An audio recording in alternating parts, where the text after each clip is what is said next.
मंगलाचरण करेंगे। ओम नमः सिद्धेभ्यः जय श्री ओम नमः सिद्धेभ्यः जय श्री ओम नमः सिद्धेभ्यः। मंगलम भगवान वीरो मंगलम गौतमो गणे मंगलम कुंद कुंदाद्यो जैन धर्मोस्तु मंगलम। सर्वमंगल मांगल्यम सर्व कल्याण कारकम प्रधानम सर्वधर्माणां जैनम जयतु शासनम जैनम जयतु शासनम जैनम जयतु शासनम। हमारा विषय चल रहा था सम्यक दर्शन के बारे में, और मूल पुस्तक हम जो पढ़ रहे थे परमात्म प्रकाश, जिसके रचयिता है योगेंदु देव जी, और सहायक पुस्तकों का हम सहारा लेकर के सम्यक दर्शन के बारे में और जितनी क्लैरिटी आ सकती है सरल भाषा में वो लाने का प्रयत्न कर रहे हैं। तो अपन ने जो पिछली जो ग्रंथ पढ़ा था उसको कंटिन्यू करेंगे, और उसमें सम्यक दर्शन का जो स्वरूप बताया है वो पूरा अपन पढ़ते हैं। उसमें मैं आपसे स्क्रीन शेयर करता हूँ।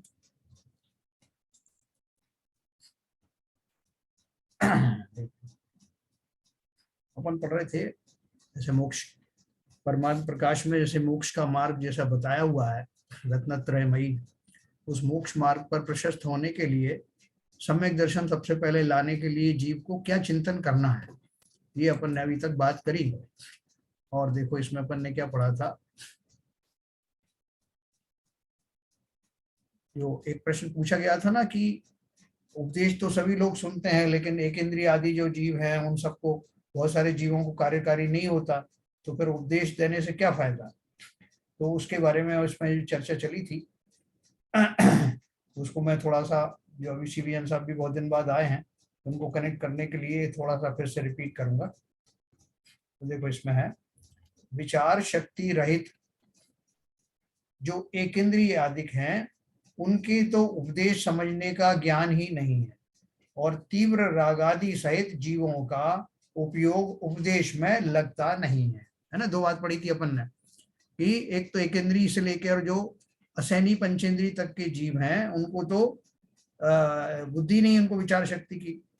सैनी पंचेंद्रिय जीवों में दो तरह के जीव हो सकते हैं जिन्हें उपदेश मिलता है। देवों को तो कोई सवाल ही नहीं है, नारकियों का भी सवाल नहीं है यहाँ उपदेश सुनने का।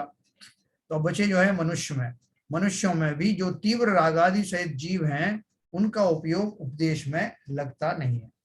इसलिए जो जीव विचार शक्ति सहित हों तथा जिनके रागादि मंद हों, उन्हें उपदेश के निमित्त से धर्म की प्राप्ति हो जाए तो उनका भला हो, तथा इसी अवसर में पुरुषार्थ कार्यकारी है ना।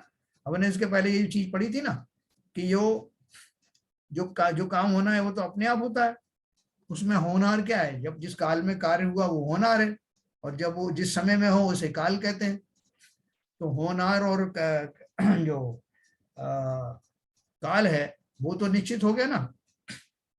काल लब्धि अपन बोलते साहब, काल लब्धि आ गई तो उसका काल समय आ गया, और अगर होनार है तो होगा। तो ये दोनों कार्य को जो हमारे विद्वान हैं उन्होंने आचार्य कल्प ने यही बताया कि होनहार और जो काल लब्धि है ये तो कुछ भी अलग से कोई बात विशेष नहीं है, क्योंकि जिस काल में कार्य होता है उसको काल लब्धि कहते हैं, जो होना होता है उसको होनहार कहते हैं। तो और निमित्त जो है समय पे मिलते ही मिलते हैं, बाह्य निमित्त। तो अब उसमें एक ही समवाय खास तौर से बचा हुआ है जो है पुरुषार्थ। और पुरुषार्थ में किसी ने प्रश्न पूछा था कि पुरुषार्थ तो सब सुनते हैं, सबका भला क्यों नहीं होता। उसके उत्तर चल रहा है कि भाई सबके, या तो एक इंद्रिय से लेके असैनी पंचेंद्रिय तक के जीवों को तो विचार शक्ति होती नहीं, और जिनको विचार शक्ति होती है उनमें भी जो राग आदि से बहुत ज्यादा उनका राग बढ़ा हुआ है उनको वो उपयोग उनका उपदेश में लगता नहीं है। इसलिए अब बहुत कम लोग बचे जिनके लिए पुरुषार्थ करना संभव है, और वो कौन है।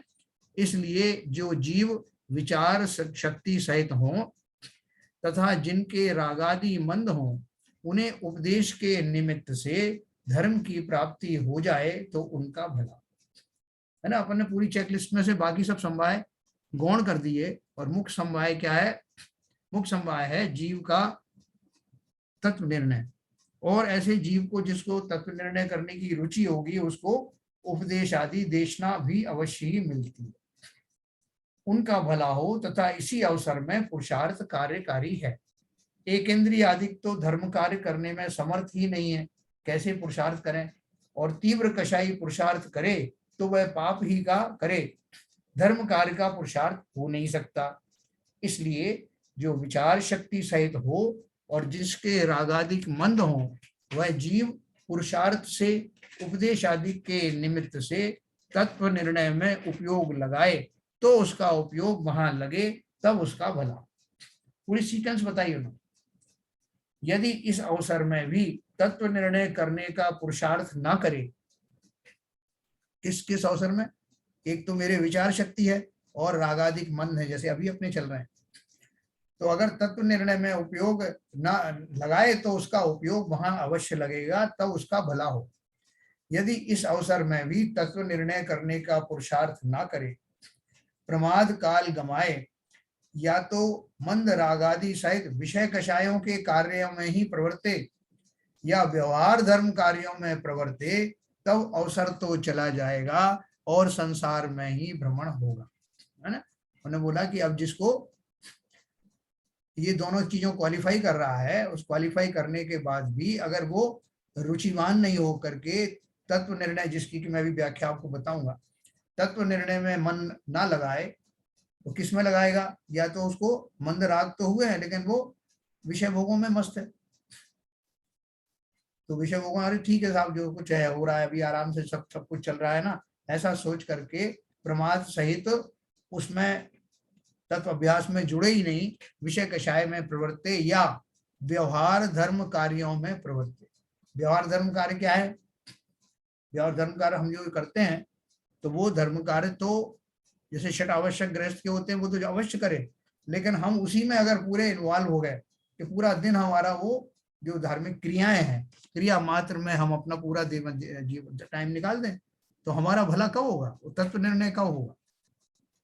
इसलिए वो सामायिक वगैरह जो है हमारे, जिसमें आत्मचिंतन होता है, उन चीजों पर विशेष बल दे, तब अगर हमने वो नहीं किया तो अवसर तो ये मामूली चीजों में चला जाएगा, कहने को आएगा साहब हमने आज 10 पूजन करी, इतने विधान किए, इसमें बैठे रहे, ये तो हमने अनादिकाल से बहुत सारी बार किए हैं, लेकिन तत्व निर्णय करना वो आवश्यक है ना, मात्र शारीरिक क्रियाओं को करने से ही काम नहीं चलने वाला, तो संसार में ही भ्रमण होगा। तथा इस अवसर में जो जीव पुरुषार्थ से तत्व निर्णय करने में उपयोग लगाने का अभ्यास रखें, देखो क्या सिंप्लीफाई किया, आपको बहुत कुछ समझ में भी नहीं आ रहा, कुछ ग्रंथों का ऐसा पठन पाठन चल रहा है कि बहुत ज्यादा आपको समझ में नहीं आ रहा है, लेकिन फिर भी क्या बोल रहे हैं, जो जीव पुरुषार्थ से तत्व निर्णय करने में उपयोग लगाने का अभ्यास रखें, उनके विशुद्धता अवश्य बढ़ेगी, उससे कर्मों की शक्ति हीन होगी,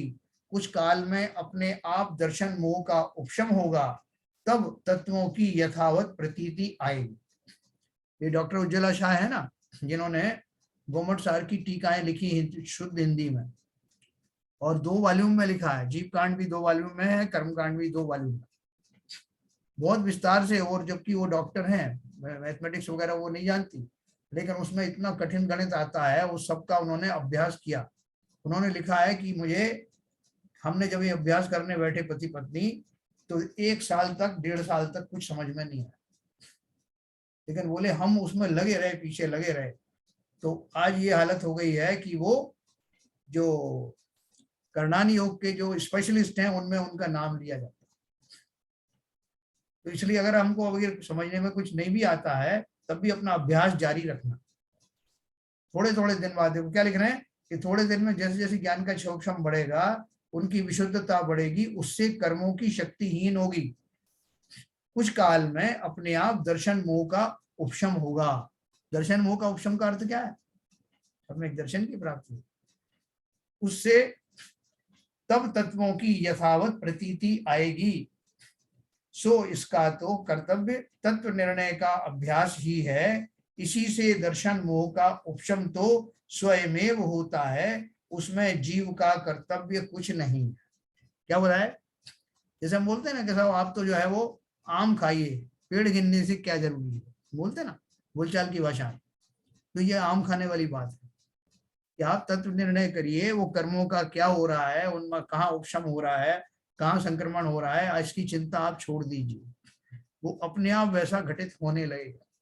जैसे हम बीज बोते हैं ना, बीज बोने के बाद हम मस्त हो जाते हैं कि पौधे को जब निकलना होगा तब वो अंकुरित होगा यथा समय में, जब उसको बढ़ना होगा बेल के रूप में या पेड़ के रूप में वो अपने आप होगा।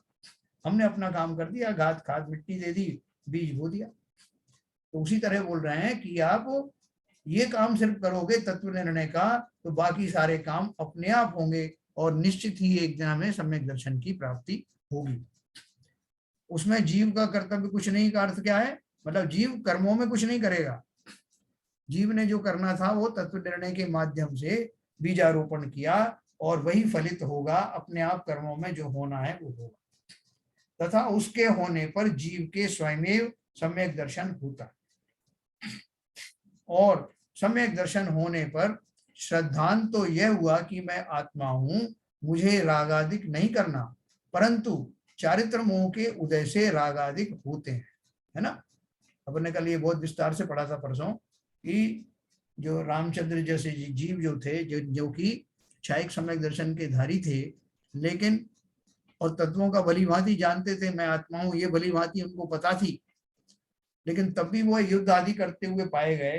तो उसके लिए उन्होंने क्या लिखा है इसमें, परंतु चारित्र मोह के उदय से रागादिक होते हैं, रागादिक होते हैं, हालांकि वो उस जाति के नहीं होते, उनकी कषाय कैसी होती है, अनंतानुबंधी जाति की नहीं होती, फिर भी मगर 3 चौकड़ी बाकी हैं तो कषाय तो है। तो उसमें अपन को आश्चर्य करने की बात नहीं है कि सम्यक दर्शी जीव है और फिर भी ये इसी तरह युद्ध आदि कर रहे हैं या इनको इस तरह के कषाय हो रहे हैं। तो वो यही कह रहे हैं, सम्यक दर्शन होने पर श्रद्धांत तो यह हुआ कि मैं आत्मा हूं, मुझे रागादिक नहीं करना, परंतु चारित्र मोह के उदय से रागादिक होते हैं। वहां तीव्र उदय हो तब तो विषयादि में प्रवर्तता है, और मंद उदय हो तब अपने पुरुषार्थ से धर्म कार्यों में व वैराग्य आदि भावना में उपयोग को लगाता है, उसके निमित्त से चारित्र मोह मंद हो जाता है। ऐसा होने पर देश चारित्र व सकल चारित्र अंगीकार करने का पुरुषार्थ प्रकट होता। देखो रामचंद्र जी ने और सीता जी के साथ में इतना जो 14 साल जो गुजारा, उस काल में उन्होंने कितने कितने युद्ध भी किए और कितने मंदिरों में दर्शन किए, कितने मुनियों को के संपर्क में आए। देशभूषण कुलभूषण महाराज के ऊपर जो उपसर्ग आया था उस उपसर्ग का उन्होंने निवारण किया, और निवारण करके वो वहां से जो उनके जो पूर्व भव के पिता थे मुनियों के, उन्होंने खुश होकर के उनको अमोघ अस्त्र दिए थे जो रावण से युद्ध के समय में उनके लिए उपयोगी हुए। कहने का अर्थ क्या है, उन्होंने कितने कितने चैत्यालयों में वंदनाएं की, कितना सब कुछ किया। तो ये दोनों दशाएं हो सकती हैं जीव की, सम्यक दृष्टि की भी। वो क्यों होती है, देखो उन्होंने लिखा, वहां तीव्र उदय हो तब तो विषयादि में प्रवर्तता है, फिर उदय आ गया तो इसी में शोकाकुल हो गए, सीता जी कारण हो गया, ये हो गया। और मंद उदय हो तब अपने पुरुषार्थ से धर्म कार्यों में व वैराग्य आदि भावना में उपयोग को लगाता है। उन्होंने भी लगाया। इनकी बात तो चलो छोड़ो, ये तो सम्यक दृष्टि थे। रावण, रावण जो सम्यक दृष्टि नहीं था लेकिन बहुत विद्वान भी था और भक्त भी बहुत था शांतिनाथ भगवान का। उसने तो अपने हाथ की नस निकाल करके उसका जो है वो इंस्ट्रूमेंट बनाया और उसको बजा करके उसकी धुन के ऊपर भक्ति करी, अपने हाथ की नस निकाल के। तो प्रसिद्ध घटना है। तो इस तरह के जीव हैं कि जब उनका राग जो मंद होता है, कौन सा वाला राग, सांसारिक वाला राग, तो वो शुभ राग में आ जाते हैं और इस तरह के उनको भक्ति आदि के भाव भी आते हैं। तो दो हमारे चारित्र मोहिनी कर्म के 2 भेद है ना, दर्शन मोह और चारित्र मोह। तो दर्शन मोहिनी के समाप्त होते ही सम्यक दर्शन होता है। सम्यक दर्शन होने के पश्चात भी कुछ काल तक, जब तक कि संयम आदि धारण नहीं होते, तब तक जीव को जब मंद कर्मों का उदय आता है तब वो भक्ति भाव में लगता है, और तीव्र आता है तो विषयादि में लग जाता है। लेकिन लालायित रहता है ऐसा सम्यक दृष्टि जीव कि जल्दी से जल्दी में कम से कम अणुव्रत तो धारण कर लो। उन्होंने लिखा, रामचंद्र जी का अपन को मालूम ही है, जब उनका वो उदय समाप्त हो गया तो उन्होंने दीक्षा ले ली। फिर उन्होंने कहाँ से सीता जी की परवाह किया, किसी और की परवाह की, बल्कि सीता जी के जीव ने, वो प्रत्येंद्र के जीव ने उनके ऊपर सीता का रूप बनाकर उपसर्ग भी किए, लेकिन एक बार वो ठान लिया उन्होंने तो चारित्र मोह भी समाप्त हो गया और उन्होंने श्रेणी मान करके उसी भाव से मोक्ष चले गए। तो क्या लिखा उन्होंने, वहां तीव्र उदय हो तब तो विषादी में प्रवर्तता है, और मंद उदय हो तब अपने पुरुषार्थ से धर्म कार्यों में व वैराग्य आदि भावना में उपयोग को लगाता है। उसके निमित्त से चारित्र मोह मंद हो जाता है। ऐसा होने पर देश चारित्र व सकल चारित्र अंगीकार करने का पुरुषार्थ प्रकट होता है। भरत चक्रवर्ती को एक समय ऐसा था कि जब उनको दिग्विजय करने के बाद बाहुबली जी ने उनकी आज्ञा नहीं मानी तो चक्र चला दिया उनके ऊपर। कितना तीव्र जो है द्वेष भाव था उस समय। और वही भरत चक्रवर्ती जब उनका मंद कषाय का उदय हुआ तो वो बाहुबली स्वामी के चरणों में जाकर के उनकी पूजन की उन्होंने, और वैराग्य से ओतप्रोत हो गए, इतने हद तक हो गए कि कपड़े उतारते उतारते एक अंतर्मूर्त में ही केवल ज्ञान हो गया। ये देखो भावों की विचित्रता है जीवों की। तो इसलिए उन्होंने ये जो आचार्य कल जो लिख रहे हैं वो लिख रहे हैं कि जीव के इस तरह के ड्वेल भाव होते हैं, दोनों तरह के भाव हो सकते हैं। सम्यक दृष्टि होने के बाद भी कुछ समय तक, जब तक कि उसको अणुव्रत और महाव्रत धारण करने के भाव नहीं बनते, तब तक वो इस तरह की जो है वो कार्यों में भी लिप्त पाया जाता है। हालांकि वो उतने तीव्रता से नहीं लिप्त होता जैसा कि मिथ्या दृष्टि होता। तो बोले जब वो उसको जो फिर वो पुरुषार्थ से धर्म कार्यों में लग जाता है, वैराग्य आदि भावना में उपयोग को लगाता है, तो उससे निमित्त से क्या होता है, उसके निमित्त से चारित्र मोह भी मंद हो जाता है। ऐसा होने पर देश चारित्र व सकल चारित्र अंगीकार करने का पुरुषार्थ प्रकट होता है, तथा चारित्र को धारण करके अपने पुरुषार्थ से धर्म में परिणति को बढ़ाए। वहां विशुद्धता से कर्म की शक्ति हीन होती है। जैसे जैसे अपना अपन पावर बढ़ाएंगे, उसमें ज्यादा अपनी रुचि बढ़ाएंगे, त्यों त्यों हमारी विशुद्धता बढ़ेगी और कर्मों की शक्ति हीन हो जाएगी। उससे फिर विशुद्धता बढ़ेगी और उससे कर्म की शक्ति अधिक अधिक हीन होती जाएगी। इस प्रकार क्रम से मोह का नाश करे तब सर्वथा परिणाम विशुद्ध होते हैं। उनके द्वारा ज्ञानावरणाधिक नाश हो तब केवल ज्ञान प्रकट होता है ना। ये सीक्वेंस है। पश्चात वहां बिना उपाय अघाती कर्म का भी नाश करके शुद्ध सिद्ध पद को प्राप्त करता है। तो देखो, मोहिनी कर्म तक को निपटाने तक, बल्कि मोहिनी कर्म की भी बात नहीं है। मोहिनी कर्म जो है, सम्यक दर्शन प्राप्त करने के बाद दर्शन मोहिनी चला गया आपका। अब 7वें गुणस्थान तक जो है, 7वें गुणस्थान से जब आपने अपनी उड़ान भरी तो वो जो आपका श्रेणी आरोहण है उसमें भी आपको कोई ज्यादा बुद्धि लगाने की जरूरत नहीं पड़ती। वो उस रूप जब भाव आना शुरू होते हैं तो एक अंतर्मुहूर्त में पूरा क्रियाकलाप शपथ श्रेणी वाले का पूरा हो जाता है। तो इसलिए उन्होंने क्या बोला कि ये जो क्रम पड़ा तुम्हारा सम्यक दर्शन प्राप्त करके और व्रत आदि धारण करने का या मुनि अवस्था धारण करने तक तो बुद्धि पूर्वक चलता है, और उसके बाद तो सारी घटनाएं ऑटोमेटिक होती हैं, जिसे अबुद्धि पूर्वक कहते हैं। जो श्रेणी आरोहण का जो चलता है शुक्ल ध्यान आदि के द्वारा, वो इसी अवस्था में चलता है। निवृत्ति रूप सम्यक संयम धारण हो जाता है और ऑटोमेटिकली वो जीव 7वें गुणस्थान से ऑनवर्ड जाकर के छपक श्रेणी वाला जीव 10वें और 12वें गुणस्थान और 13वें गुणस्थान में आकर ही रुकता है। फिर 13वें गुणस्थान में जो उसका वो शुक्ल ध्यान होगा, जहां वो 14वें गुणस्थान में आएगा, वो सारी प्रक्रियाएं अबुद्धि पूर्वक होती हैं। ऑटोमेटिकली अघातिया कर्मों का भी अंत हो जाता है। आपको कुछ नहीं करना, असली पुरुषार्थ आपको सम्यक दर्शन प्राप्त करने में करना है। लिखा ना, केवल ज्ञान प्रकट होता है किसके द्वारा, परिणाम विशुद्ध होते हैं। परिणाम विशुद्ध किससे हुए, आपने क्या क्या किया, मैंने कुछ नहीं किया। मैंने सिर्फ तत्व निर्णय किया। मैं तत्व निर्णय का आपको अर्थ बताऊंगा अभी। पश्चात वहां बिना उपाय अघाती कर्म का नाश करके शुद्ध सिद्ध पद को प्राप्त करता है। इस प्रकार उपदेश का तो निमित्त बने और अपना पुरुषार्थ करे तो कर्म का नाश अवश्य होता है। इतना सिंपल है। अभी देखो इसके आगे अपन ने पढ़ा था, वो पढ़ के मैं आपको बताऊंगा। तथा जब कर्म का उदय तीव्र हो तब पुरुषार्थ नहीं हो सकता। पुरुषार्थ की एक लिमिटेशन है। अपन कई बार कहते हैं कि साहब क्या करें, हमारा तो ऐसा पुरुषार्थ होता नहीं। कौन सा पुरुषार्थ? यही साहब, मन ही नहीं लगता। मन आत्मा में लगता नहीं, तो बोले लगाओ उसको, तो आत्मा का स्वरूप में लगाओ। बोले आत्मा स्वरूप तो हम जानते नहीं है, आत्मा का स्वरूप कैसे पहचाने, कैसे उसका भाव भाषण करें, ये भी क्वेश्चन आता है। तो देखो उसमें उन्होंने क्या उत्तर दिया है, जब कर्म का उदय तीव्र हो तब पुरुषार्थ नहीं हो सकता। ऊपर के गुण स्थानों से भी गिर जाता है, वहां तो जैसी होनहार हो वैसा होता है।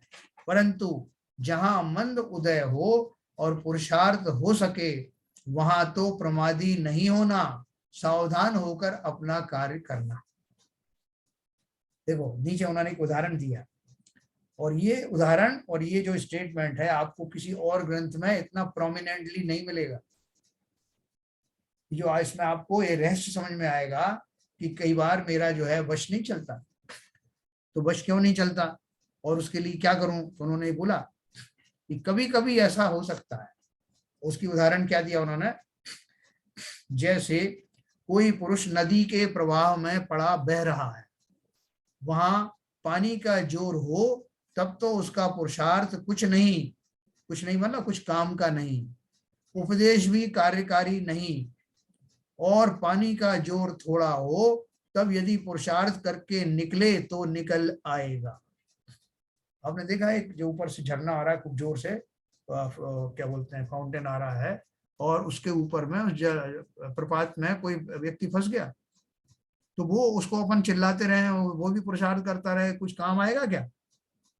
अपन बोले निकल जा वहां, तो वो धारा में बहता चला जा रहा है। तो बोले तब तो उसका पुरुषार्थ भी कुछ नहीं काम करेगा, उपदेश भी कार्यकारी नहीं, और पानी का जोर थोड़ा हो तब यदि पुरुषार्थ करके निकले तो निकल जाए। उसी को निकलने की शिक्षा देते हैं। देखो एक और पॉइंट है, ये जो उपदेश देते हैं आचार्य लोग किसको देते हैं? सड़क पर पड़े हुए लोगों को देते हैं क्या? नरक में पड़े हुए जीवों को देते हैं क्या? पशुओं को देते हैं क्या?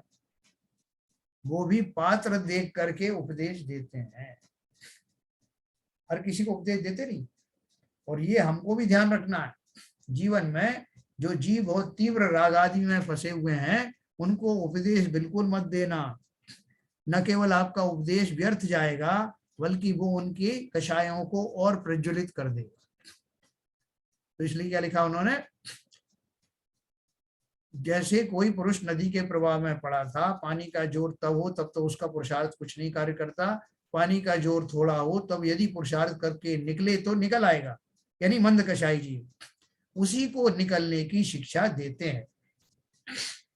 और ना निकले तो धीरे धीरे बहेगा और फिर पानी का जोर होने पर बहता चला जाएगा, अगर नहीं निकला इस बीच तो। उसी प्रकार तो उसमें उन्होंने क्या बोला, इसके लिए क्या करना चाहिए कि जब वो प्रवाह में से, तीव्र प्रवाह में से निकल आए, जहां की जो पार्ट चौड़ा हो और प्रवाह का मंद हो गति, वहां वो व्यक्ति अगर चाहे तो निकल सकता है। अगर निकलना चाहे और नहीं निकला तो फिर आगे जाके फिर वो प्रवाह में फंस सकता है। तो अवसर तो आया था, मौका आया था, वो निकला नहीं। तो ऐसे यहां लिखा, और उसी को निकलने की शिक्षा देते हैं, और ना निकले तो धीरे धीरे बहेगा और फिर पानी का जोर होने पर फिर बहता चला जाएगा।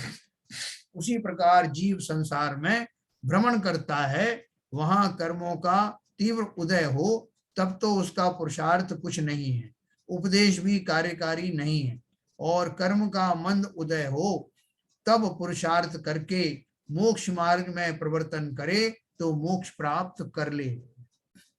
उसी को मोक्ष मार्ग का उपदेश देते हैं और मोक्ष मार्ग में प्रवर्तन नहीं करे तो किंचित विशुद्धता पाकर फिर तीव्र उदय आने पर निगोध आदि पर्याय को प्राप्त करेगा।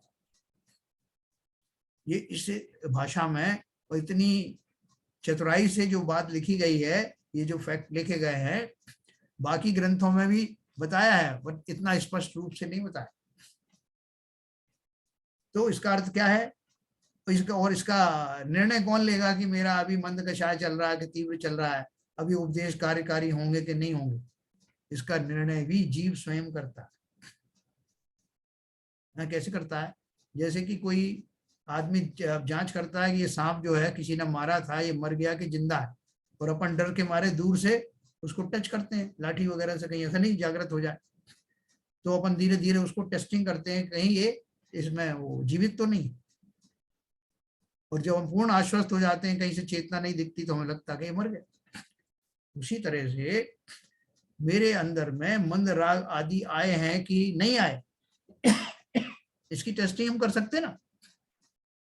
मैं जब जो आत्मा की बात सोचता हूँ, ग्रंथों को पढ़ता हूँ, तो मुझे रुचि लगती है, पढ़ने में अच्छा लगता है, समझ में भी आती हैं चीजें। तो समझ लेना, आपको जरा भी रुचि अगर आत्मा की आती है तो अवश्य ही मंद कषाय का उदय चल रहा। बहुत सारे टेस्टिंग है, आप खुद पहचान सकते हो कि मेरा मंद उदय चल रहा है, और वही क्षण इन उपदेशों में लग जाने का है। समय चूकना मत, देखो आगे लिखा उन्होंने, इसलिए अवसर चूकना योग्य नहीं है। अब सर्व प्रकार से अवसर आया है, ऐसा अवसर प्राप्त करना कठिन है। इसलिए श्री गुरु दयालु होकर मोक्ष मार्ग का उपदेश देते हैं, उसमें भव्य जीवों को प्रवृत्ति करना। इस पूरे पैराग्राफ में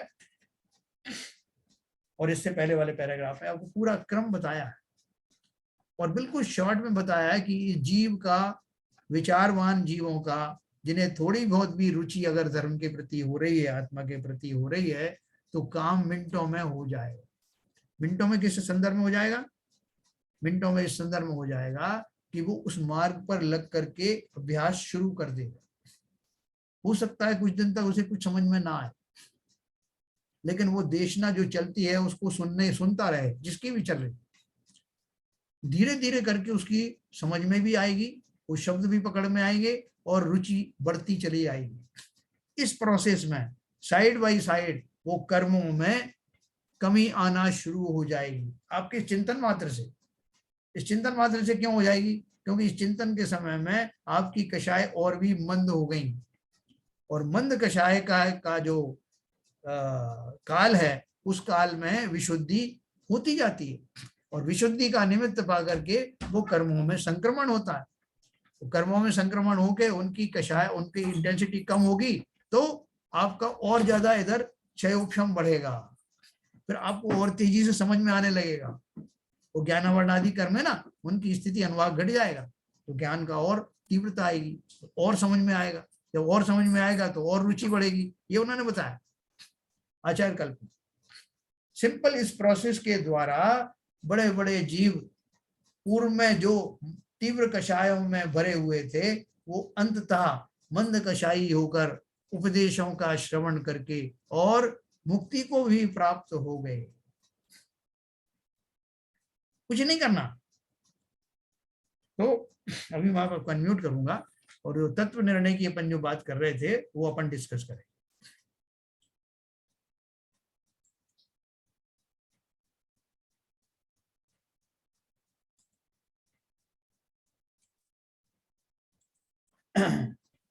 जैन साहब जी, ये जो लास्ट का पैरा था उसकी लास्ट लाइन है, हाँ, और मोक्ष मार्ग में प्रवर्तन नहीं करे तो किंचित विशुद्धता पाकर फिर तीव्र उदय आने पर निरोधादि पर्याय को प्राप्त करेगा। इसको हाँ, थोड़ा एक्सप्लेन करेंगे? हाँ, बिल्कुल बिल्कुल। देखो,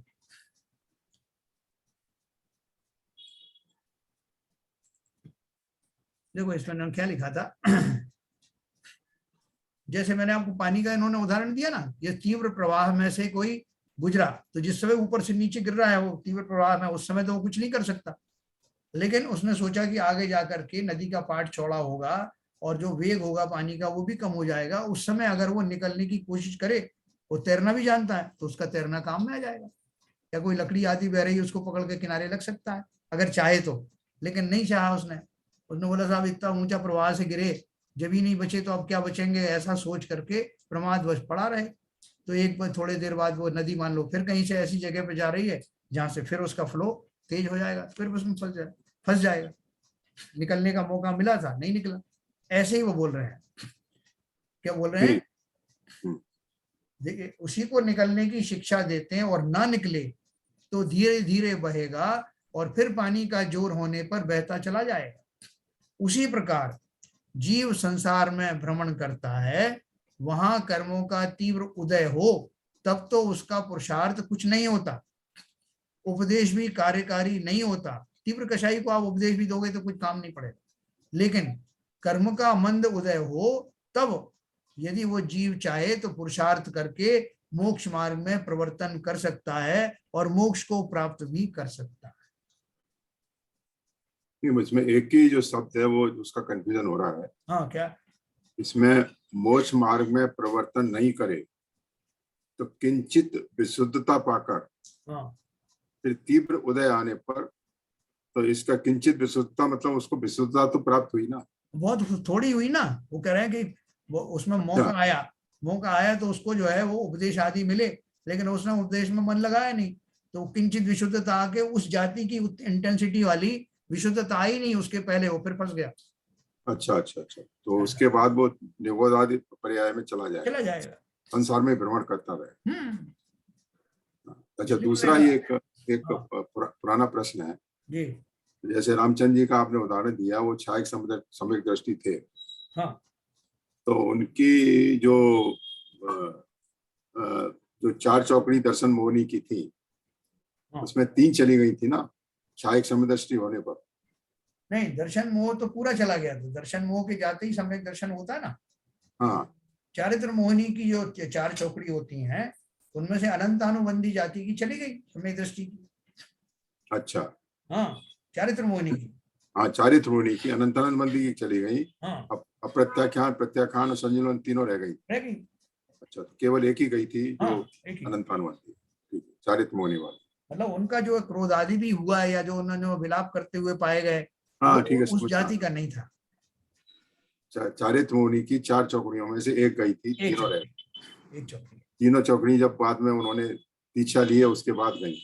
हाँ, उनके बाद में अप्रत्यक्षान वर्ण, ज्ञान प्रत्यक्षान अप्रत्यक्षान वर्ण तीनों चली गई और मुनि होकर संजलन कषाय मात्र रह गई। यस यस, ठीक है, ओवर। सबको समझ में आ रहा है? अभी चलो तत्व निर्णय के बारे में ऋतु बताएंगे, तत्व निर्णय कैसे करें।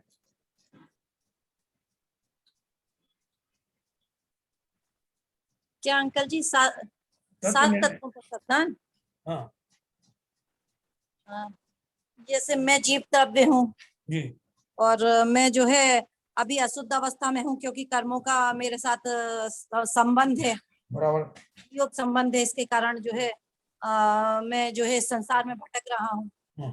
और जब ये जो कर्मों का संयोग है वो पुद्गल रूप है, और जो है मैं इस जो बाकी 4 तत्व हैं वो तो वैसे ही रहते ही हैं, हमेशा से रहते आए हैं और रहेंगे, उनमें कभी ना परिवर्तन होता है ना होगा।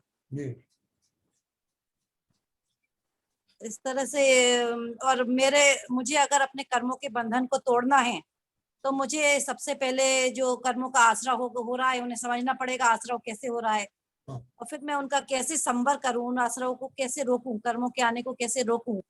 और वो जो बंध जाते हैं तो उन बंध हुए कर्मों की प्रतिचरण जो निर्जरा हो रही है वो तो उनके समय के पाकर हो रही है। जितने समय के लिए मैंने बांधे थे उतने समय पे आके वो पक पक के झड़ते हैं, लेकिन उसके साथ ही कई कई गुने बंध भी जाते हैं।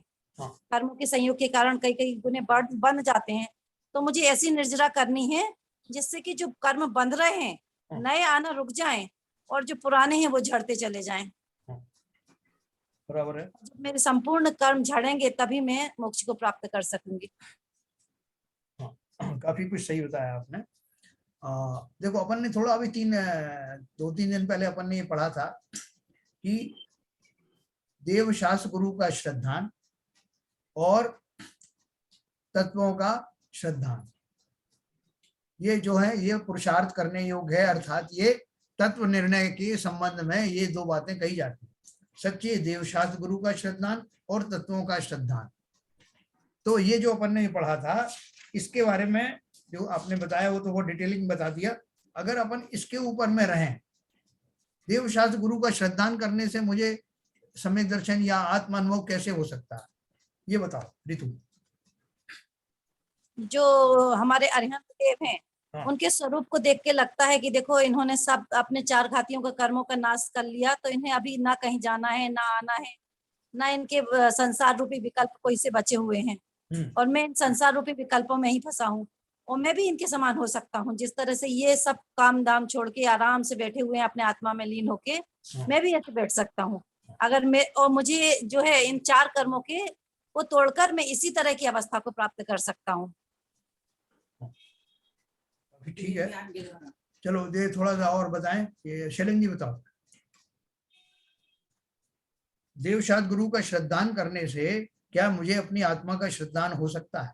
हो सकता तो कैसे हो सकता है?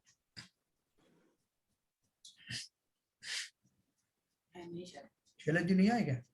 आए हैं, अनम्यूट करें सलीम जी। सलीम जी अनम्यूट कीजिए।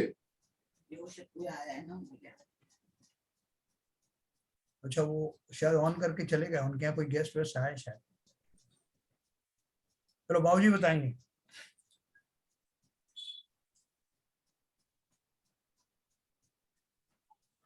बाबूजी हैं?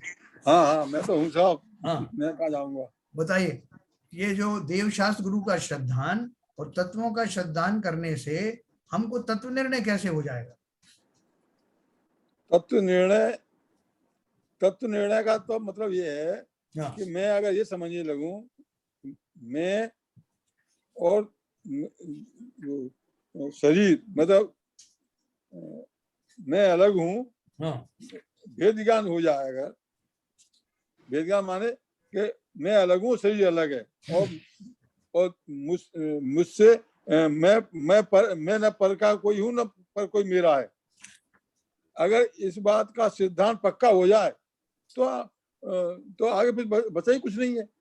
फिर हम किस में राग करेंगे, किस में द्वेष करेंगे, जब कोई मेरा है ही नहीं, जब मैं जिसको किसी को मानता ही नहीं, कि जहाँ राग द्वेष मिट गए, कसाय मिट गई, सब कुछ समाप्त हो गया, तो नेचुरली फिर पूरा मोक्ष पहुंचना है। और फिर ये जानने के बाद में एक बात, मिथ्यात्व दर्शन मोहिनी की जो 3 जो प्रकृति हैं, जो 3 जो है वो तो समाप्त हो ही जाएगी वेद ज्ञान से।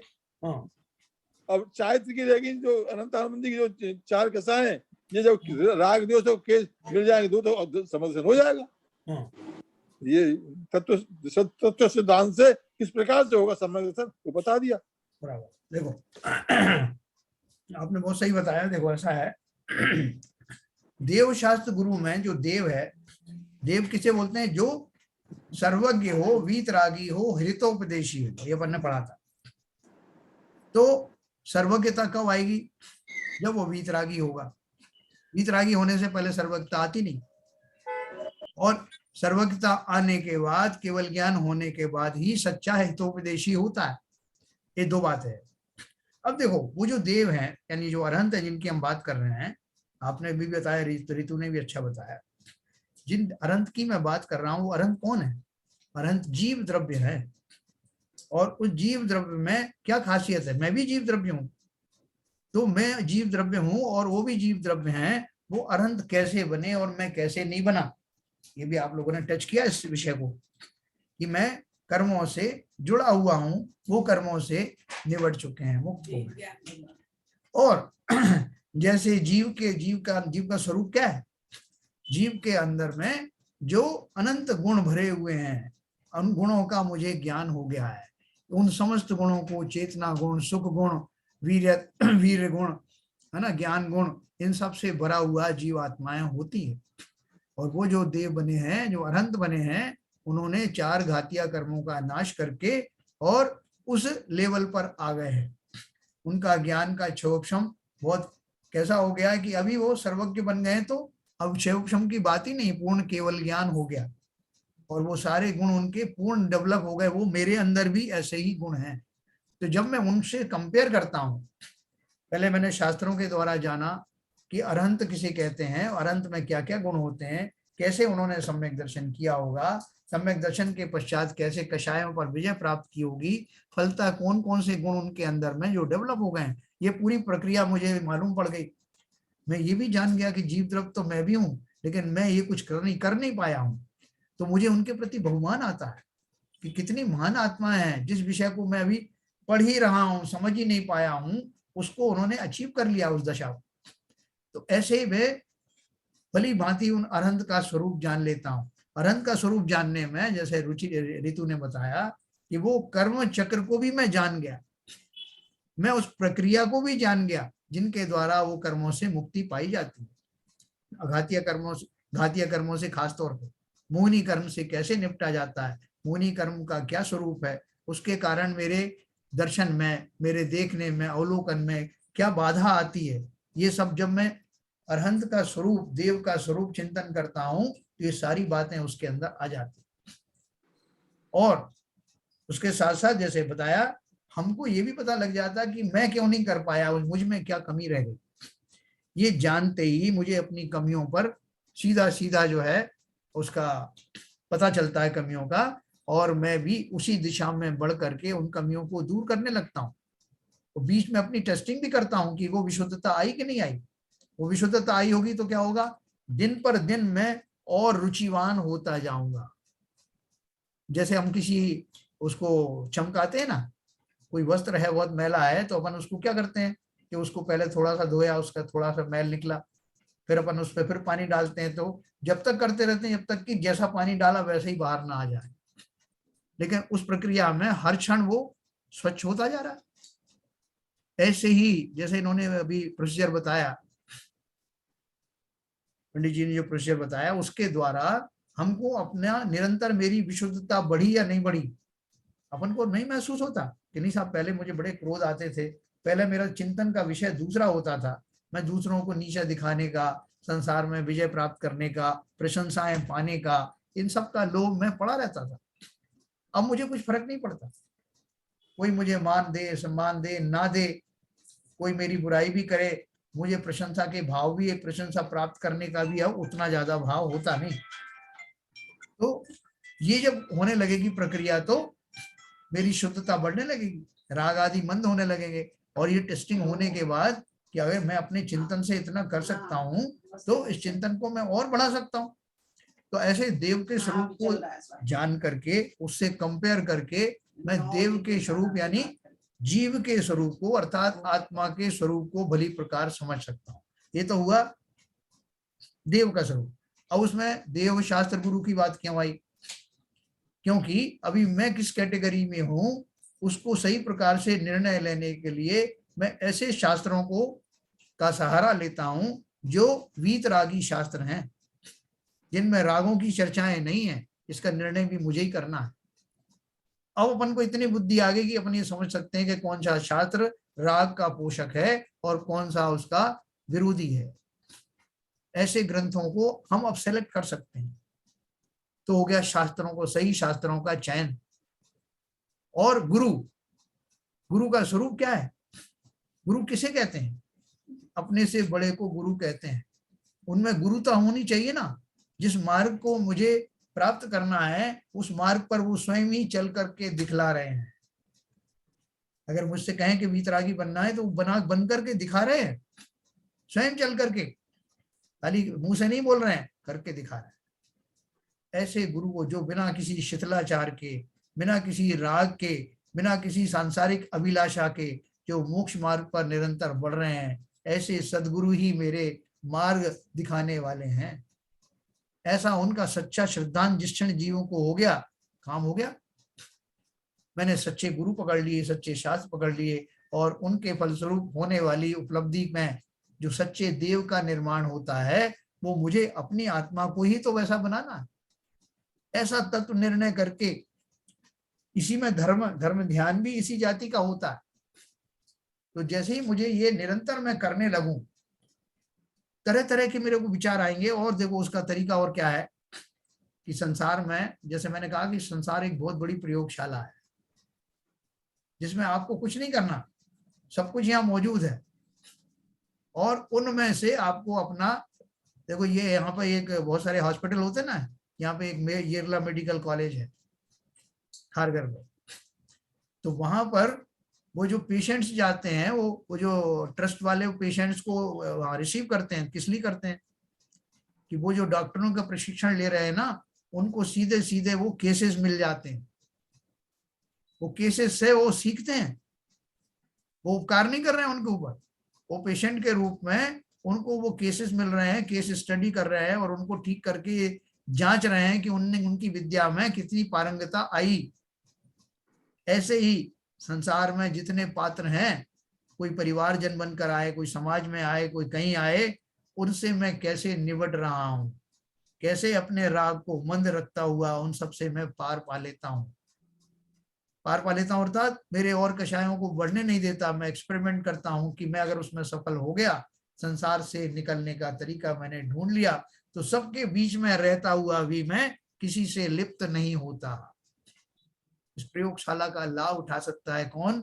जिसने देव का, शास्त्र का, गुरु का सच्चा स्वरूप पढ़ लिया, और पढ़ने के बाद वो भी उसी जाति में शामिल होने के लिए, आत्मा के उन्हीं गुणों को विकसित करने के लिए निकल पड़ा।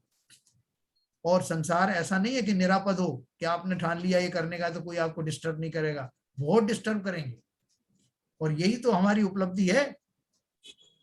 कोई किसी तरह से कोई सांसारिक बंधनों में आपको जो बांधेगा, कोई आपको दूसरी भूमिकाओं में, लोभ लालच में बांधेगा, लेकिन उन सबको निर्वाह करते हुए अंदर से सचेत रहना। हमारे सारे जो बने, मुनिराज बने या जो भी देव बने, वो ऐसे ही तो बने। तो देव शास्त्र गुरु का श्रद्धान हुआ है कि नहीं, इसका पता ऐसे ही लगेगा कि जब मैं रुचिवान होने लगूंगा, कषाय मेरी घटने लगेंगी, उन घटी हुई कषायों के साथ मैं अब संसार का सामना करूंगा और खुश होऊंगा अपनी विजय पर कि अब मुझे उतनी वेदनाएं, उतने कष्ट, उतनी कषाय होती नहीं। यही मेरी एक्सपेरिमेंट है और यही मेरा चिंतन वास्तव में तत्व निर्णय का कारण बनता है। एक्चुअल भाई साहब जी, ये देवशास्त्र गुरु को हम निमित्त न मान करके उनको वो समझते ये हमारा काम कर देंगे। हाँ, अगर हमको करना, हमें ये हमारे निमित्त है। अगर ये सिद्धांत बना रहेगा तो हम किसी दिशा तक पहुंच सकते हैं। और अगर हमारा सिद्धांत ये होगा कि ये हमारा काम कर देंगे, हमें नहीं कुछ करना है, हाँ, देव शास्त्र गुरु ही करेंगे, गुरु की सेवा करो, गुरु को वो करो, और भगवान देव के आगे जो है पूजा करते रहो, दुनिया भर सब काम करते रहो, ये हमारा काम कर देंगे, हमें कुछ नहीं करना है। बिल्कुल सही। ये हमारी कमी यहाँ पर ही है।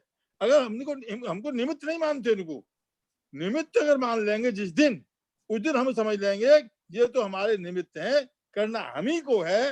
हम जब तक नहीं कर पाएंगे तब तक हम उस एम पर नहीं पहुंच पाएंगे। हमारी भूल यहाँ छोटी सी भूल ये है कि हम केवल निमित्त मानते हैं उनको, और वो निमित्त माने उनको ही हम सब कुछ मान लेते हैं, वो हमारा कर देंगे बस। ये यहाँ पर कुछ कमी बैठती है। बिल्कुल सही कहा आपने। अभी जैसे वो बता था सुबह बाबा रामदेव कि उनके सामने जब वो दिखाते हैं, संतरे भी रखे हैं और दूसरी दवाइयां रखी हैं, अनार भी रखा है, सब रखा है, तो कहते हैं कि इनसे आपके रोगों का निवारण हो जाएगा, लेकिन खाना पड़ेगा।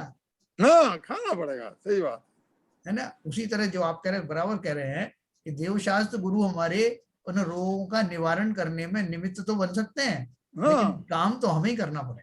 काम हमें करना पड़ेगा। यही हमारी भूल है। अधिकतर 90% आदमी, 90% जो जीव है वो इसी चक्कर में लगा हुआ है, जो करना है ये करेंगे, हमें तो कुछ करना नहीं है। इनकी सेवा कर लो, पूजा कर लो, इनके सब कुछ कर लो, हमें कुछ नहीं करना। बहुत सही। निशु है उधर? ये जो मेन चीज है। निशु है? निशु आई थी शुरू में? है मीना जी? जी अंकल। बेटा बताओ, ये अभी जो बात चल रही है, ये अपनी बात चल रही है, किसी और की चल रही है? अपनी चल रही है। क्या बात चल रही है? कुछ समझ में आया तो बताओ, जितना भी आया हो। नहीं आया अंकल समझ में। नहीं आया ना? अच्छा, तो अपन को यही है कि जो भगवान बने हैं ना, तो भगवान कैसे बने इसको अपन नहीं जानना चाहेंगे क्या? जानना चाहेंगे ना, तो अपन यही तो अपन चर्चा को कर भी रहे तो हैं। वही जाना है। हाँ, तो वो भगवान बने हैं, उनमें उनमें क्या खासियत है जो हमें नहीं है, जबकि हम दोनों ही जीव द्रव्य हैं। करत करत अभ्यास के जड़ मत हो तो सुजान। हम और अभ्यास क्या अभ्यास करोगे? करते करते अभ्यास करोगे क्या? इस चीज का अभ्यास। अभ्यास करो।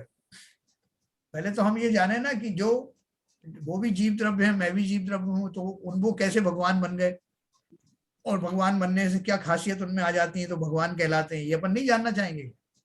उन्हें केवल ज्ञान हो जाता है तो वो अपना अपना भूत पूर्व का, भविष्य का, वर्तमान का सब कुछ बता देते हैं। तो केवल ज्ञान कैसे होता है? आत्मा में लीन होके।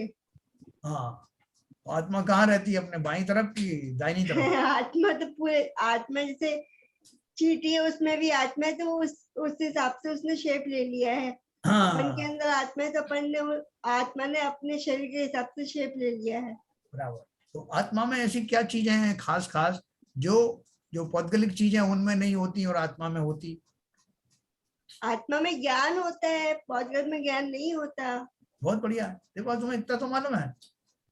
तो अभी ये मालूम पड़ गया आत्मा में ज्ञान होता है, लेकिन हम भी आत्मा है, और वो अनंत भगवान, जिनेन्द्र भगवान, वो भी, उनमें भी आत्मा है, वो स्वयं भी आत्मा है।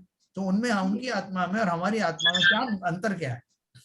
अंकल देखिए, उन्होंने मतलब वो तीर्थंकर भगवान जब बने, जिन्होंने अपने पहले के भव में पुण्य कर्म किए, मुनि बने, सब कुछ बने, उसके बाद उनको अगले भाव से अगले भाव में तीर्थंकर बनने का सौभाग्य प्राप्त। पर अपन तो अभी कुछ किया ही नहीं, तो अगले भाव के बाद अगले उपवत क्या पता क्या बनेंगे।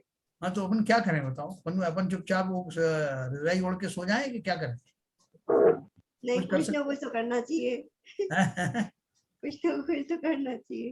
अपन को चिंतन तो करना चाहिए ना कि मैं क्यों नहीं बन पाया, और नहीं बन पाऊंगा तो ये मेरा जन्म बेकार चला जाएगा। और करने के लिए सिर्फ चिंतन की बात है। देखो, शास्त्र भी अवेलेबल है, गुरु भी अवेलेबल है, और सब समझाने वाले आचार्य लोग भी उपस्थित हैं। तो अपन क्यों ना समझें कि मैं क्यों नहीं हो पाया, मैं क्यों नहीं भगवान बन पाया, और कैसे बनूं, है ना? अपन सोच सकते हैं सबसे ना। पहले तो राग द्वेष छोड़ना चाहिए। सबसे पहला वो मतलब नेसेसरी थिंग यही है कि सबसे पहले राग द्वेष छोड़ो। तो कैसे छोड़ोगे उसके सबसे बाद पहले? मम्मी को छोड़ दोगे सबसे पहले? नहीं नहीं, मतलब मैं तो नहीं छोड़ पाऊंगी, मैं आपको किताबी भाषा बता रही हूँ।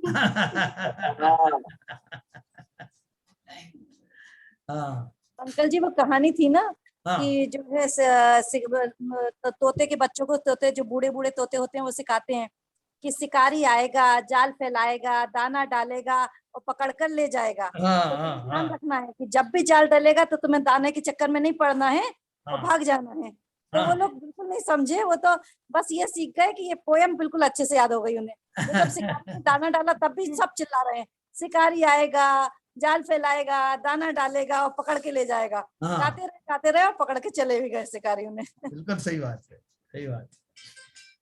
तो चलिए, अपना बहुत सिंपल ठीक चल रहा है। आरपी जन साहब, कुछ कमेंट है आपके? मैं तो यही कह रहा था सर, जो आपने कह दिया ऑलरेडी। हाँ निर्णय और देव शास्त्र में विषय में डायरेक्टली संबंध है। जी। जो देव और शास्त्र बताते हैं वही तत्व है। हाँ तत्वों का निर्णय वहीं से होता है।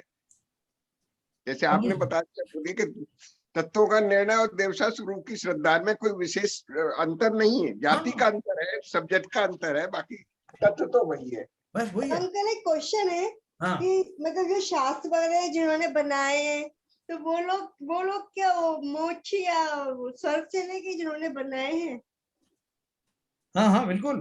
देखो, जिन्होंने शास्त्र लिखने के भाव जिनको आए हैं, वो जीव साधारण जीव नहीं होते। वो या तो मुनिराज होते हैं, छठवें गुणस्थान वाले, या ऐसे बहुत प्रकांड पंडित होते हैं जिनको सम्यक दर्शन तो हो गया। ठीक है, भले ही उन्होंने अभी मुनि ना भी बने हों तब भी उनको उच्च कोटि का ज्ञान होता है, और जिनके राग आदि मंद हो जाते हैं वही शास्त्र लिख पाते हैं। डायरेक्टली अरंतवाणी है ये तो। ये तो अनंत वाणी कई कोई इधर अपनी अपनी भाषाओं में बताया है। बस जो मुनि लोग भी जो किताबें लिखते हैं अपने मन से थोड़ी लिखते हैं, वो सबका सार वही दिव्य ध्वनि जो भगवान की जो वाणी है उससे निकले हुए जो शब्द हैं उनसे ही तो शास्त्र बनाए जाते हैं। हाँ तो चलिए मैं अभी वो बढ़ता हूँ। दिनवाणी स्तुति आज वो नहीं आए शायद। आज ललित नहीं है। अच्छा। क्या तम नाश वे को ज्ञान के प्रकाश वे को आपा पर भास वे को बनुसी बखानी छहो द्रव्य जान वे को बंध विधि भान वे को स्वपर पिछान वे को परम प्रमानी है अनुभव बताए वे को जीव के जताए वे को काहू न सताए वे को भव्य और आनी है जहाँ तहाँ तार वे पार के उतार वे को सुख विस्तार वे को यही जिनवानी है। हे जिनवाणी भारती तो जपू दिन रैन जो तेरी शरणा गए सो पावे सुख चैन। या वाणी के ज्ञान ते सूझे लोकालोक सो वाणी मस्तक धरूं सदा देतु धो। जिनवाणी माता की जय। जय।